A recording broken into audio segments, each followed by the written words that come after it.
Dr. Burrack, how are you? Just fine. I was just sending you a. Fred, we'll probably have people kind of drifting in as this starts to get going. Has been the nature of Zoom meetings. I think some of us are here on time, some of us are here a little bit after. People come and go, especially over the lunch hour. So we'll definitely have an audience for you, and we're so happy that you're here today.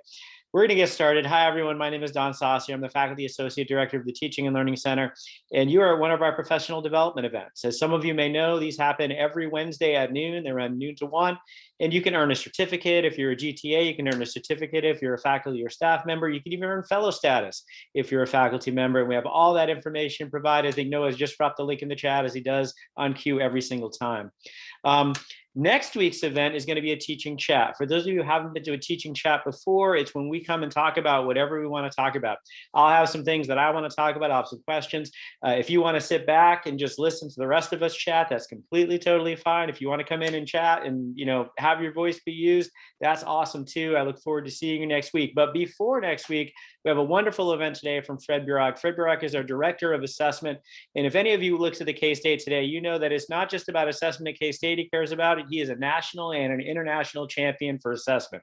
So we're very, very fortunate to have him with us today. And with no further ado, Dr. Burrack, the floor is yours. Excellent.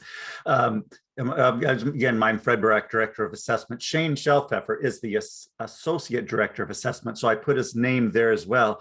I'd like to say that, you say a champion of assessment. What I would really say that I really am a proponent, or if you want to call a champion, of student learning, which is what assessment is for. So this session is designed to provide an overview of all the current student learning assessment processes at K-State. The session is being recorded, and I've made the slides available, which will then be shared with you if you'd like those. And we also have available at our website, which you see that down address at the bottom, that you can always go to this web address or this email address and send an email to me, and we're happy to meet with you individually or within a group to present anything that your faculty or you as a classroom teacher would like to know. I'm going to leave some time at the end for questions, and so we'll have an open mic opportunity for that. But you can also put questions or issues in the chat anytime, and I'll address them along the way. So the topics that I want to address today are defining program and co-curricular learning outcomes, addressing the institutional learning outcomes, automating the collection of data, which makes our job a lot easier when it comes to assessment, what to do with that automated data collection of visualizing the data, and how to analyze the data to make it useful, and using assessment data for program improvement and strategic planning. So the assessments of student learning outcomes, these are intended to be clear descriptions of how students demonstrate or indicate the extent to which their expected learning has been attained. Now, these outcomes are best assessed by an educational experience through which the students have an opportunity to demonstrate the achievement of the stated outcomes.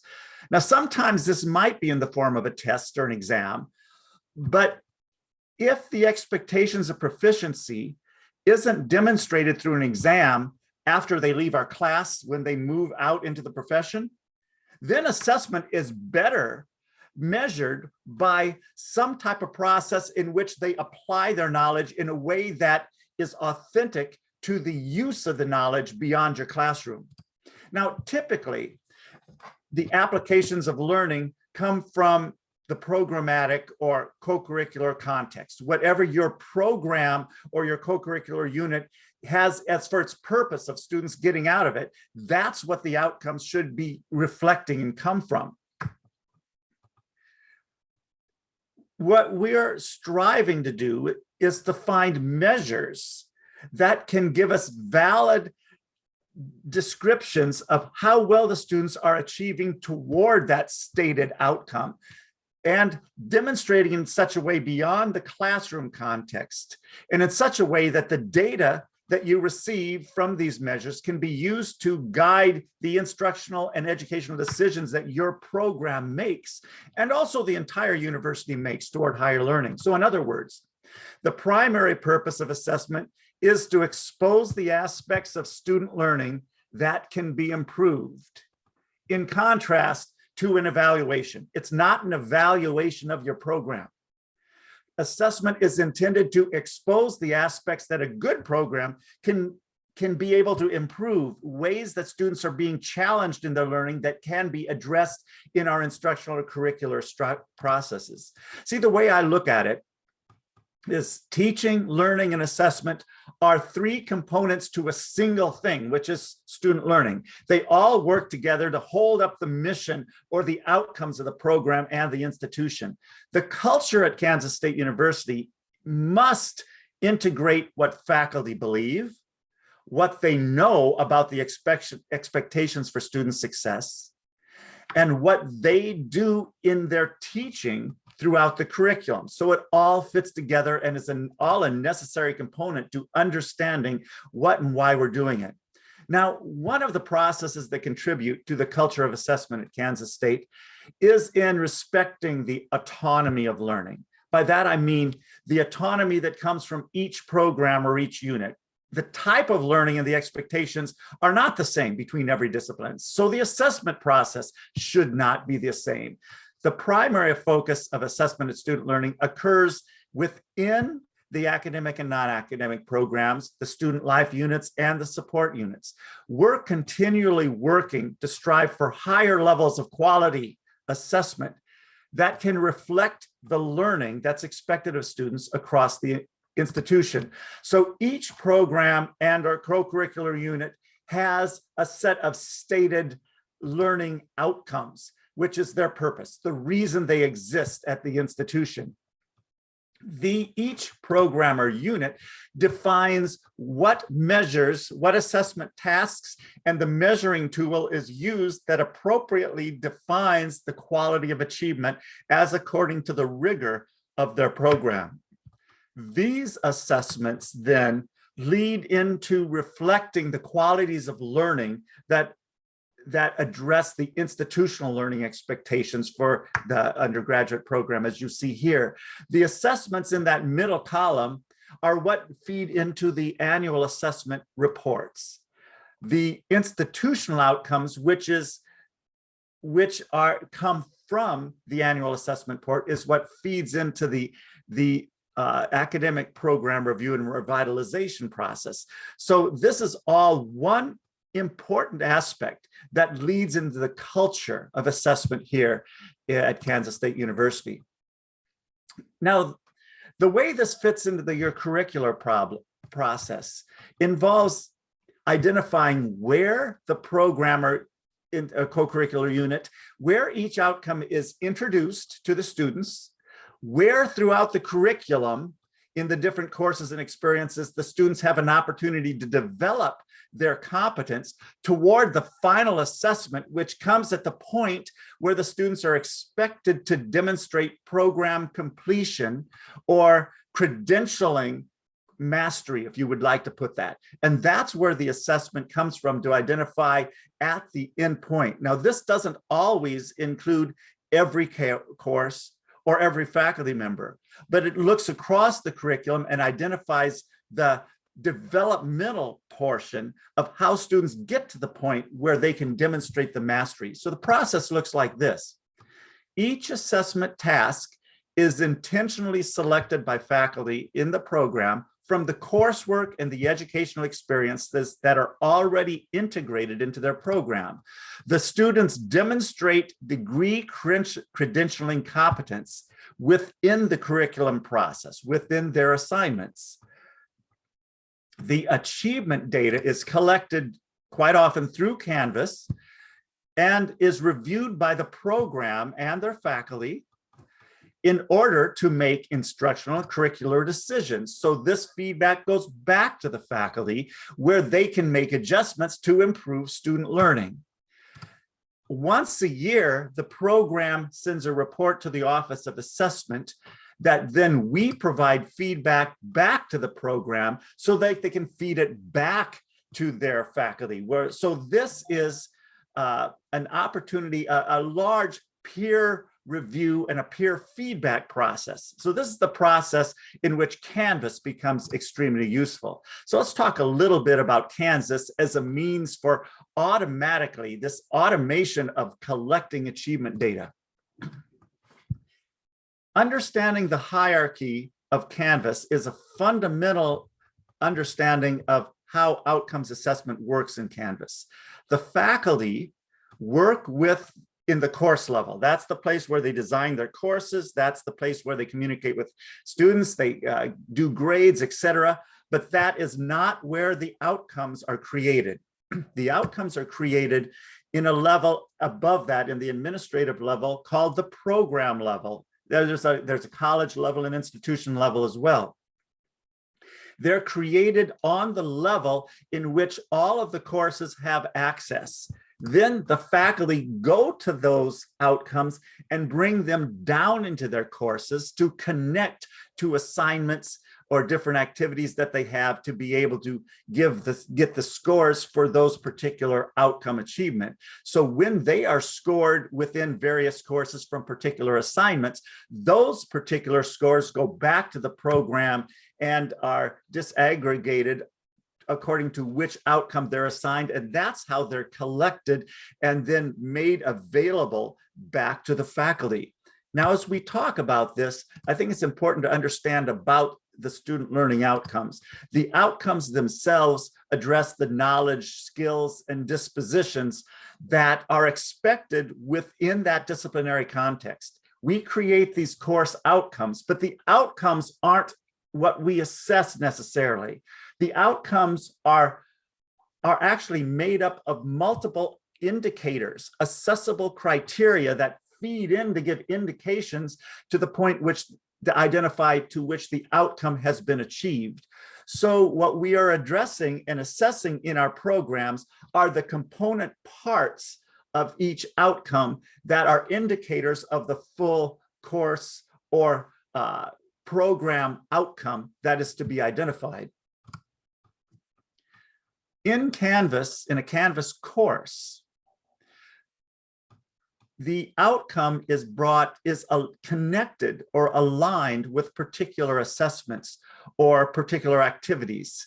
Now, I'm not going to go through an entire process in detail of how to connect, how to do this entire process in Canvas, but I will give you a short overview of how this works in Canvas. And this is the point where after you see this, then you might want to connect with us again in the Office of Assessment that we can go step by step to help your faculty and help your program overall to understand how to use Canvas as an effective way to automatically collect the data. So there are two ways to bring outcomes into courses. One is a most flexible way of being able to pull them in. So if you're on the course level, there is a box, a little click button where you can find on outcomes. Now, what you want to do is go find an outcome because your outcomes for your program have already been created at the program level. What you do not want to do, and this is important for faculty, is you don't want them to create the outcome inside of their course, because where the outcome is created is where the score ends. It's not possible to pull it out of that. So we need to make sure we use the outcome that is built upon the program level. So when you, faculty member would go click on find, but window will come up and there will be the list of all the outcomes that the program has designated that they want to assess. A faculty member will decide, in my class, these are the outcomes that I need to be assessing. And usually that's by a discussion among their program to determine which assessment measures are best used for these outcomes and which classes are appropriate. So they would import the outcome into their course, and then it exists inside of their course. It still isn't connected to an assignment yet, but they will import the outcomes that are appropriate to be assessed in their course. After they would want to connect those outcomes to a particular scoring measure. So here's an example is, let's say if it's a paper or some type of cumulative project, maybe even a presentation where there's a rubric in which they score from. This is where then when they go to the assignment, they would click on the rubric, and when they click on the rubric, a window with a generic rubric will come up. It's a rubric creator. Now, if your program is using a standard rubric that's created on the program level, that is, you want to use across multiple courses, they would simply go to find a rubric, and they bring it down, connect it to their assignment, and that's it. All they have to do is score, and the scores will automatically go to where they need to be, go toward the grade book, and individually each rubric line score would go to the program, because as I mentioned, we're scoring each individual criteria that gives the indication of achievement toward the outcome. If there isn't a unified rubric, what they would do is they would go find one of the outcomes that they brought into their course, and they would build it into the rubric or scoring device that they want to use within their course. When they bring in an outcome, they have it. They then at that point will build their outcome, build their criteria, which quite often the faculty member will score on things that are not necessarily program outcomes, they're course outcomes, but there may be a component part that is intended to be an outcome. So they would go find the outcome, and the outcomes that they brought into their course, the window will come up, and they will choose which outcome they want to connect onto their rubric for their course. At this point, they have a choice.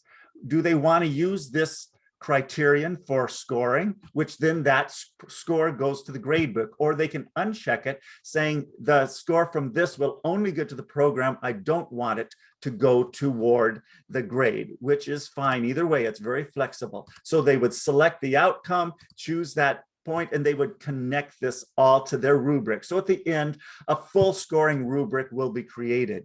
Now, if they bring in a rubric, sometimes the rubric lines, maybe not all of them fit the particular assignment, so they can go in and edit it and delete any part of the criteria lines that don't fit. So it's extremely flexible. Within this thing, after they build their criterion, they can decide whether to use the entire rubric for grading or not.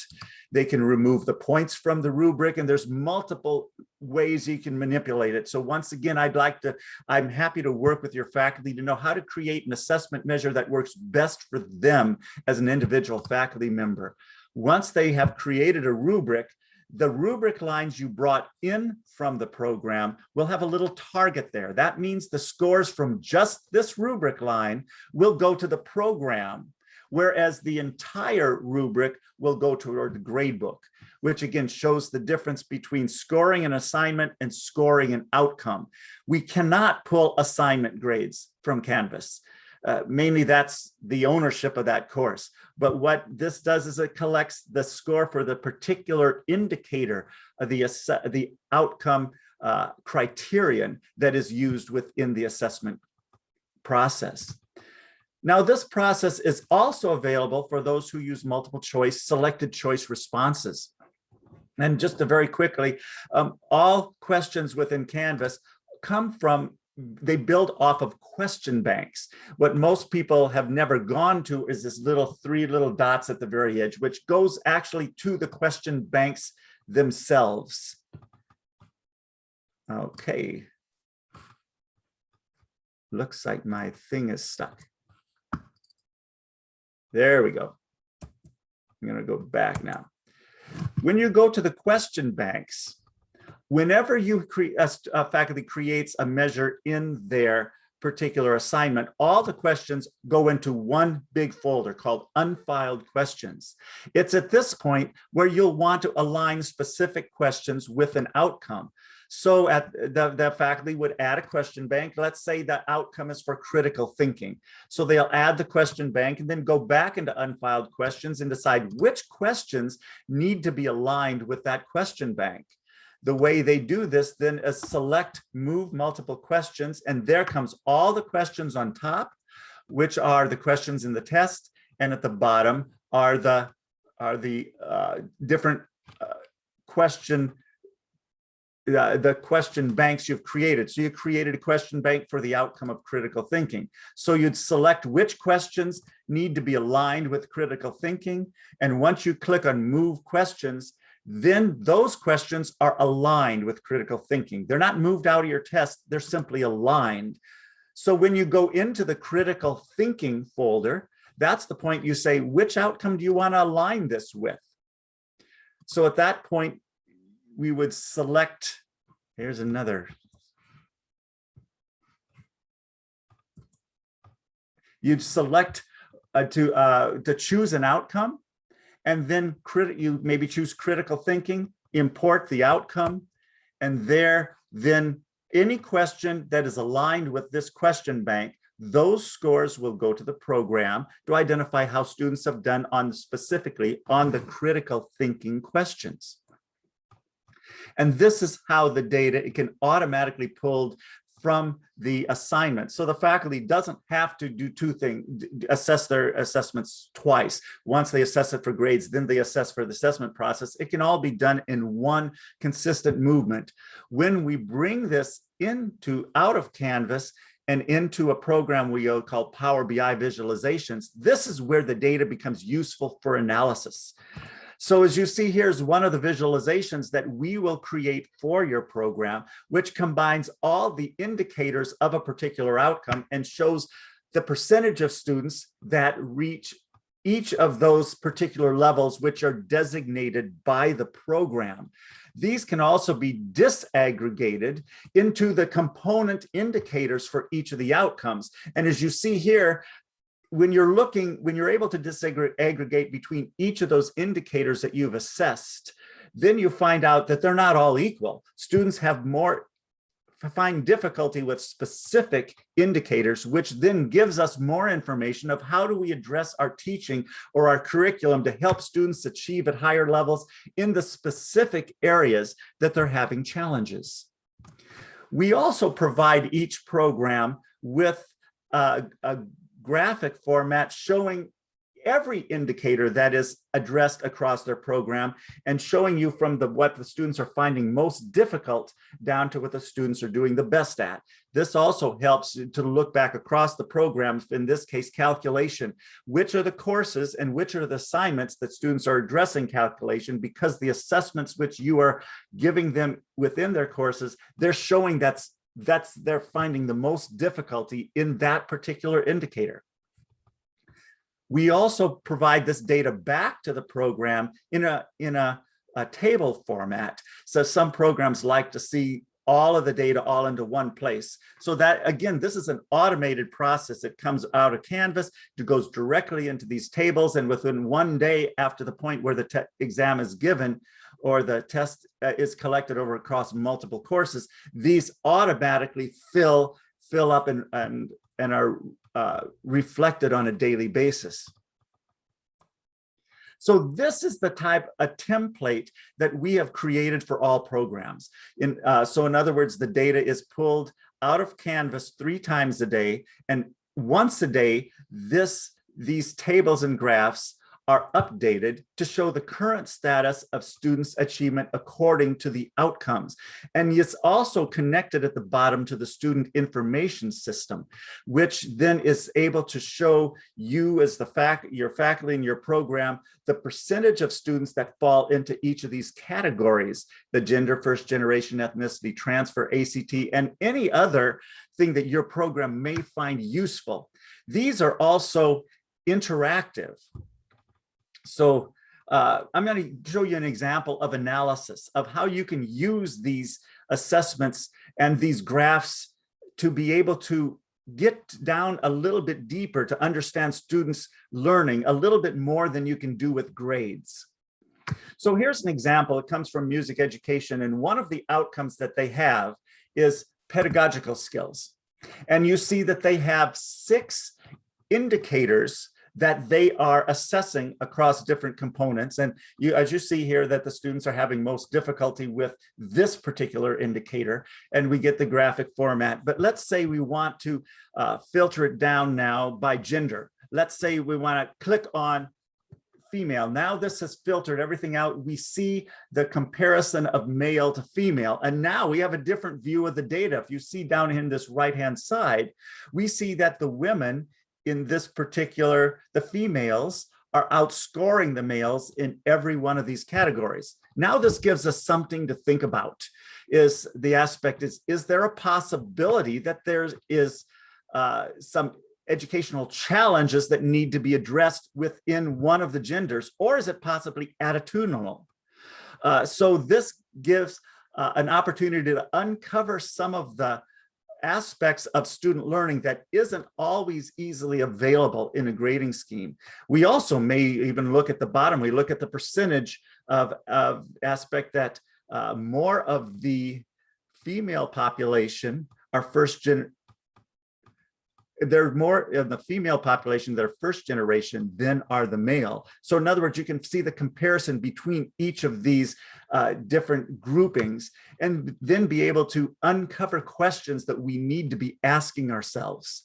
Let's look at another possibility. Another one of the outcomes that they have is listening, analyze, describing, and performing. And when I filter on the non-white population, we can see that in several of the areas, the non-white population is not scoring as high as those are within the other groupings of students. So we may stop and look at, is there an aspect of prior experience before they come to the university, or possibly within their understandings that we need to address? Is there any type of inequities within our particular instructional strategies that we need to address for a certain population? We also notice that there is a large percentage of this population which are first generation, and there's somewhat and considerably larger group that are transfer students as compared to the other population. So can uncover some questions in your analysis of this data. I'm going to look at one other aspect in pedagogical skills. If we look at the transfer students, we can see that the transfer students are actually doing better than the non-transfer students in one of these particular aspects, but in other areas that they're falling behind at. So again, we may look at what are they coming in with and what are the needs we need to address for this population to make sure that there's an equitable educational opportunity to achieve on the outcomes that we have defined. So a few other things I want to share with you on the analysis that some programs have done.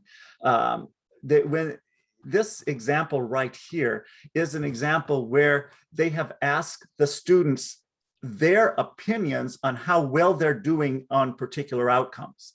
And using the same scoring device as the faculty are scoring them at, then we can compare that data to look to see if there's a possibility on one particular criterion in other words, if the line goes up, that means the students are feeling that they really know it well, but the faculty are not scoring them as well as they think they know. In other words, there's an inflation of perception on how well they're doing. Or if the line goes down, shows that the students don't believe that they're doing as well as they're actually being scored. Either way, that can, if we discover those aspects of an overinflated perception of competence or a deflated perception of confidence, that is good information to understand what type of ways that we need to address students' understanding of the expected rigor according to the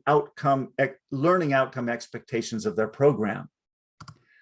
Another means of analysis we are providing to the programs is often when it comes to be some of the programs that deal with external entities, say like internships or field work within student teaching, or other type of scoring mechanisms where they go out into the world of work and they get scored within that. So here we can compare the faculty's score as compared to the internship supervisor's score. And of course, we hope that we're being scoring them at the same way, but sometimes at this point, we can discover that maybe the internship supervisor is expecting higher levels of quality than maybe we are scoring them at, or possibly that maybe sometimes we're scoring them certain indicators at a different level that the industry is looking at them. So it helps us to make decisions and look at the difference between the scores that those in the field are scoring our students as compared to those in the classroom, to help us make decisions on how do we improve our classroom instruction to make it better reflect the expectations for the students that they will need once they leave the program. And there's one other aspect that is only recently come into use here at Kansas State, because this technology was only recently made available at the end of the summer, about in August of this past year. We are now able to automatically pull the data out of Canvas and display it here within these tables that we provide your program. So we pull the data direct out of the courses and other experiences that are scored, but we also can pull data that comes from, say, the surveying the seniors, or surveying the students, or surveying alumni, or surveying the employers on the same outcomes that the students are being scored. And once we can put them together, we get an indication, say as the alumni who are 2 years out of the program, what their responses are in relationship to how they actually scored when they were here at the institution.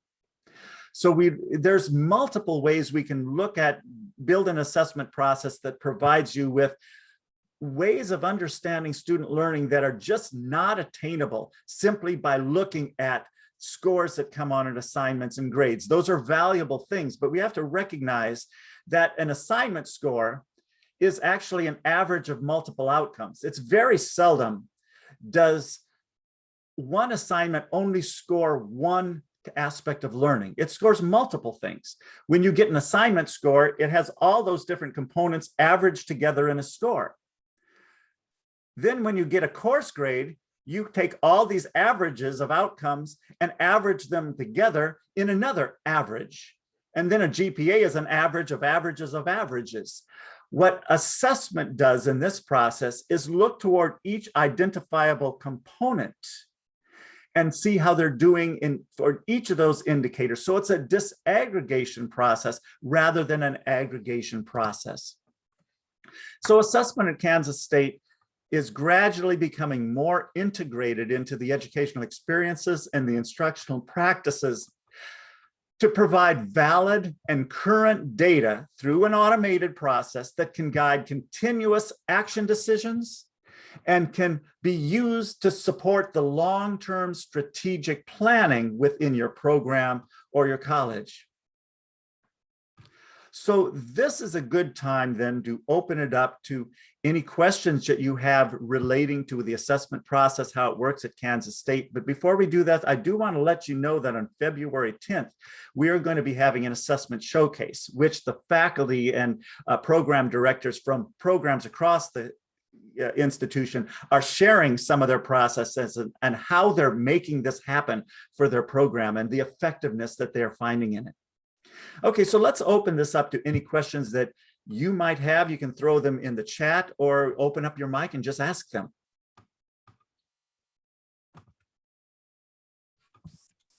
So Fred, I love your enthusiasm about assessment. I love the clarity. I love your willingness to reach out. I'm wondering in the conversations you've had so far, what are kind of the biggest challenges and resistances you've had to programs doing these kinds of things? There's two different parts of your question. So let's look at this first aspect, this aspect of the challenges. One of the largest challenges is coming to address an understanding of what the purpose of assessment is, which goes into the second question, this resistance.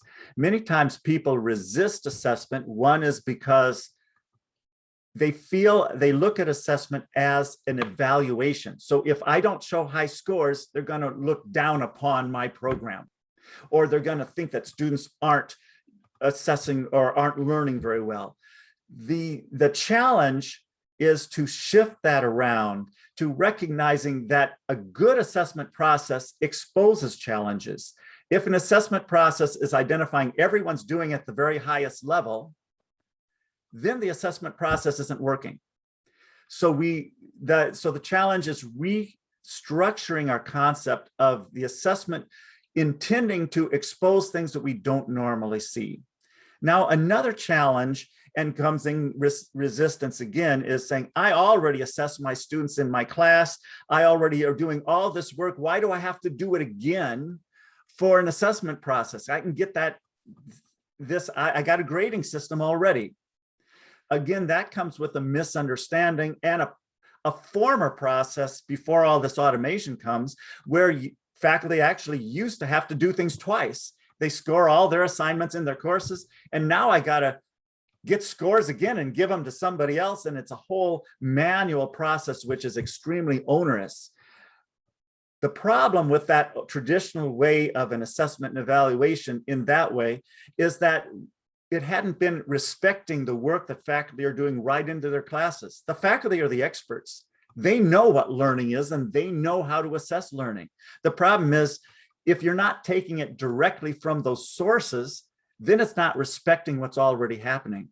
This process, using Canvas and different other technological means, we're able to go in and get those scores that are specifically aligned with the outcomes without having to ask the faculty to do it twice. And we're respecting their judgment on the quality of learning that they are scoring. So in other words, what we're getting as a program through this process is more valid because it's reflecting the expectations that are actually happening within the program. Now, I want to say one other thing that you didn't ask in that question is, as programs start getting involved in this process, what's the result? What's the impact that I've seen happen across campus? The process of faculty going into their outcomes and thinking, this is why we exist. This is what we want to get out of our courses, has drastically altered the way a lot of faculty are looking at what they're doing in their courses themselves. Traditionally, we're teaching this course, here's our outcomes, and then we move them on. We don't worry about it after that, as long as they get our stuff. The whole thing about a curriculum is that course is only a component part of a longer sequence of development across the program.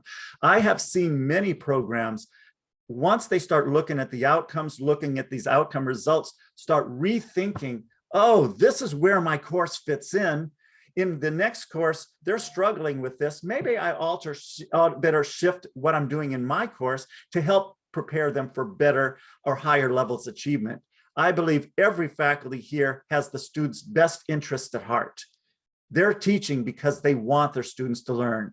And once they can recognize the aspects where students are having more difficulty, I've seen faculty just jump at the chance to do what they can to help the students do better. So they've restructured courses, they've restructured entire parts of their curriculum because of things that they uncovered that they didn't see before, because they were hidden in a grade that, okay, everyone passed, they got a B or higher.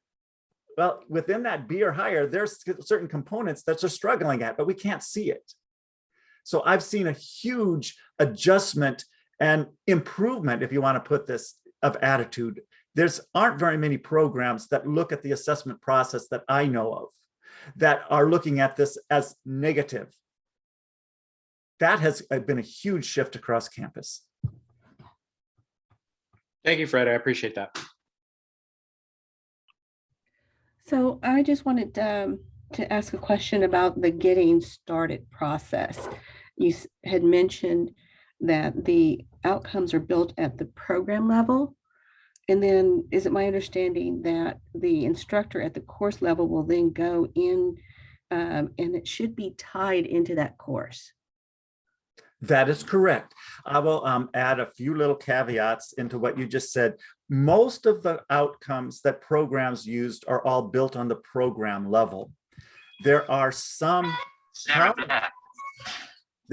colleges that build their outcomes on the college level, say like the College of Education, they have multiple programs within their college that all use the same outcomes.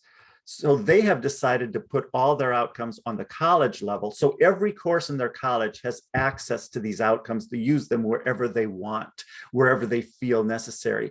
But in the second half to what you said, Deborah, is that is correct, that the outcome needs to be created upon a on this institutional level or college level or on the administrative level, put it that way. And the faculty goes in it and connects those into their course. In that way, whatever score they get in their course will go back to the program.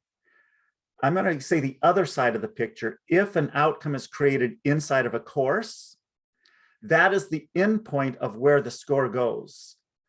We can't go into a course and pull things out of your course. It's just not possible, because there's protections for everyone's courses. That's your course. No one can get into it and take things out of it. So the intent is that you as a faculty member and you as a program decide, here are our outcomes. This is the course and this is the assignment that I want connected to that program outcome. So the score needs to go back to the program. And that's a faculty decision. And that's where the automation comes from, is once they're connected, the scores for those components, not the assignment score, but the component part of the assignment score goes back to the program and then can be used for analysis. And that's what we help you with. We get all the data out of Canvas that your program's collected, and we give it back to you in whatever structure that you want it, in a table format, in graphic format, connected with whatever filters you want. And then the actual assessment isn't the collecting of data and putting it in tables. The actual assessment is what you do with those tables, is making decisions on are there any improvements we can make in our course and our sequence. That's when assessment truly happens. So if we have a course that has not been tied at the program level, let's say we have new course, we would need to make sure the new courses are tied in to those program outcomes. If it is a new course, which is actually part of a program, when it's accepted as a course in that program, it's already connected. But sometimes a faculty member wants to create a course which is not in the program, not in the course catalog. So if you create a course, then you contact us and you say, we want this created course to be part of this program. Because if you create a course, you can't get the outcomes because it's not connected to anything. Several programs do that, where they will create their own course because they want to assess people across, let's say in the music program is for one thing. They have juries that happen across the entire music program, but a jury isn't a course, but that's where they collect information. So they create a course for their juries, and they call us and we connect it to the music program so they can go get their outcomes and use the rubric inside of Canvas. So yes, that's possible. It's very flexible. Thank you. Frederick, I do have a question. Does that include global campus courses? Absolutely. So all global campus courses generally are created underneath a program entity. They have some type of prefix that says, music or psychology or whatever. Then those are connected to that program. Now, if there is say a global campus course, which is expected to collect data for someone outside of, say, maybe it's a psychology course, but that psychology course, someone in sociology wants to use assessments from that psychology course, we can do that. We just create the outcome on the institution level. So then both programs have access to those outcomes to bring in. And maybe a question that you may be going to ask next is there a way we can separate out to compare how well are students doing in global campus as compared to the same outcomes outside of global campus? And yes, that column is there, and we can provide a table that shows you a comparison if this is what you need. Sure. Okay. That answers it. Yeah.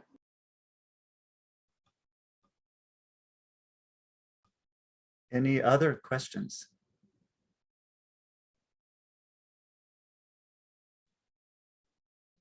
I will mention this then, those tables that you saw created that I showed as an examples, those are things we create for you. So that's one of our services, is to create the tables that you want. But here's the key, and I see Mary Marston's on here. Here's one of our challenges, is that if we're collecting things through Canvas, the faculty actually have to align the outcomes in their course. There is a possibility that if we don't have effective communication, a faculty member may not know that they have to connect it, or maybe they don't know how to connect it. And then you go back to look for the data and the data's not there. So the important thing is this open discussion and this open agreement among the faculty says, yes, this is the way we're going to do this. The whole College of Engineering has moved their entire college to pull data out of Canvas, and several other places that have just said, listen, this is the way we're going to do it. Does you have to use Canvas? No. You can use other mechanisms. As you saw, we can pull data out of survey systems of Qualtrics. If you have standardized measures that come out of, say, your textbook has these question banks and you're testing it, if you can get the data out of that, we can import it into this as well. So we'll work with you to be able to get you the data that you want. The key is just to make sure we have in some type of electronic format that we actually can make connections.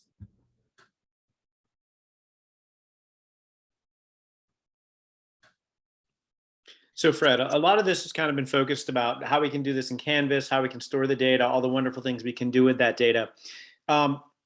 We had a lot of people who are doing a lot of classroom teaching in this audience. And I'm kind of wondering, we're coming up on finals week.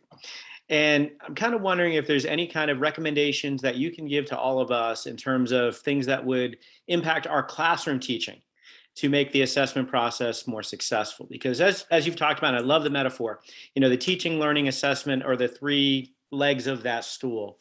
So what advice would you give in the time we have left to us to help the teaching better fit the assessment? Okay, let's talk about the classroom itself.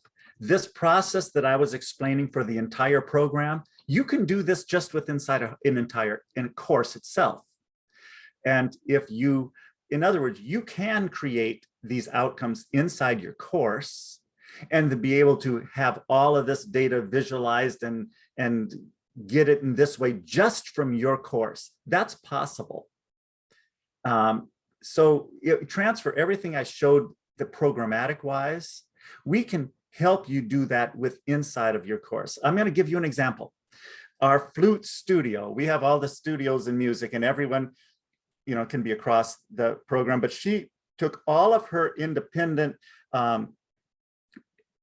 scoring devices that they had. She created this whole structure inside of Canvas. So we collected every score that came from the weekly lessons, every score that came from the students' lesson, the practice logs that they had, et cetera. She created this system, went in there, and then from that automatically pulled in, it goes into a table that she can see how students are doing this week as compared to this week, as compared to this week on which one of these specific indicators that she's assessing, and be able to follow individual students or cohorts of students. They might want to say, I want to see all the students who are struggling in this area.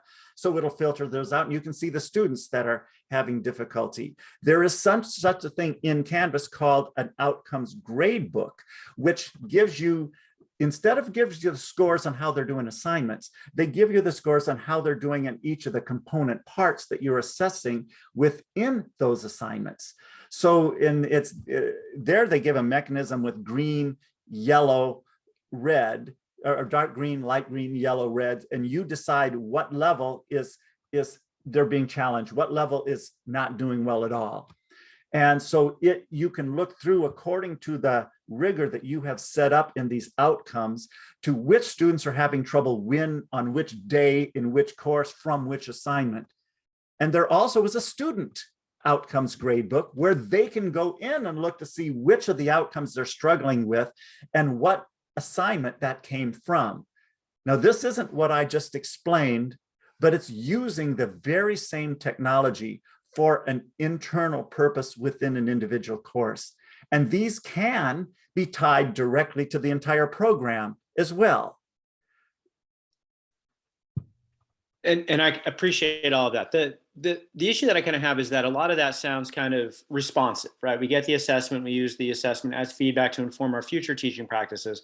I'm kind of wondering about anything we can do proactively before we even have the assessment to kind of, like I said, increase the chances that that will be successful. Now, if you would build a system that has measures along the way, you let's say divide the term into 4 parts. And you have these indicators, say we have this set of assessments that assesses these outcomes here at this first part, and here's this second part, and here's this third part. It's sort of like when you give essays and you're going to score them multiple times and gradually improve. If you know what you're looking for and you create a measure which is going to measure their developmental process, then you can go to those measures and look at the scores and saying, here's the students that are having trouble with this concept or this skill. Or if you're using multiple choice or selected choice questions, you could be able to look at, here's the set of questions and here's the areas that students are having most difficulty with. So then you want to go, instead of going on, make sure you go reteach it so that the next time these assessments come, the students are going to have a good opportunity, a better opportunity to succeed. That again is a different process using the same technology. Thank you. I appreciate that. There's actually another question in the chat. The question is, I have more classroom level question. What recommendations can you make about how to choose which kind of assessment tool to use to best assess student learning? In other words, when is an exam more useful than an essay or a project? Or when is an open note exam or other form of exam a better or worse measure, and depending on what particular factors? Okay, here's my answer to that is it all depends on what your outcome is. Yeah, so if you have an exam which is intended to assess retention, do they remember it? Are they remembering it accurately?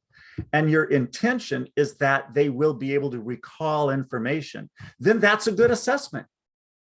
If your intention is that students will be able to apply the knowledge that you have taught in, say, a lab situation, so you're going to ask them multiple choice questions, and you're assessing retention, but your intent is to look for application, then no, the exam is not the best because your expectation isn't retention, your expectation is application.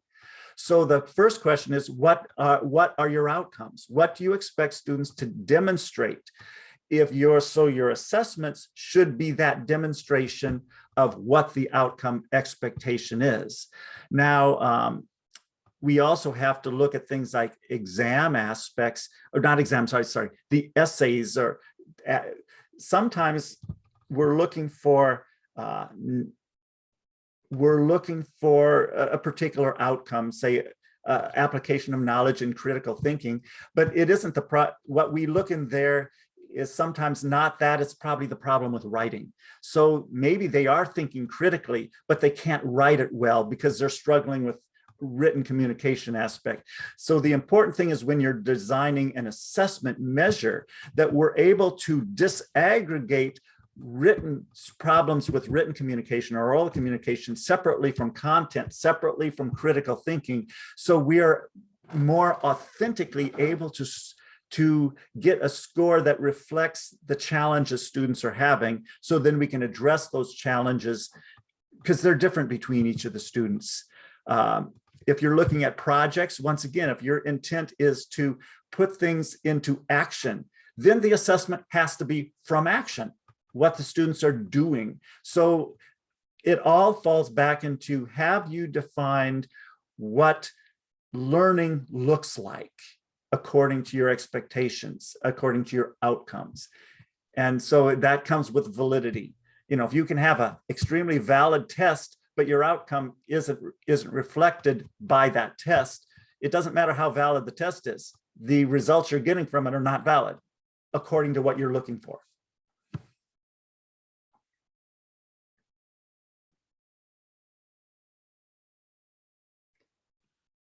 Thank you, Fred. Are there any other questions? Yeah, here's Another question came up, follow up in the chat. So the follow-up in the chat for those of you watching at home, so that's very helpful. Can you give additional specific examples? If retention is the goal, equals exams. If critical application or critical thinking, if application or critical thinking is the goal, equals not an exam or perhaps a project. So any kind of general guidelines you may have, Fred?